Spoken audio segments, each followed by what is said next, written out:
Haine de doliu aici în satul Șerghiș, un sat din județul Bihor.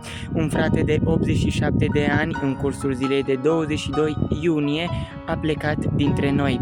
Coincidență sau nu, poate că unii vom spune asta. În 22 iunie anul 2008, acest frate a încheiat legământul cu Dumnezeu intrând în apa botezului.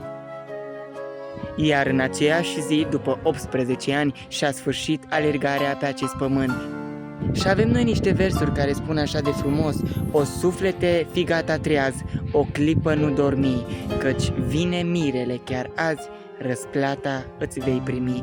Dumnezeu să mângâie întreaga comunitate din satul Șerghiș, Dumnezeu să mângâie familia îndoliată și să nu uităm un lucru, că viața se poate încheia oricând. Să fim pregătiți.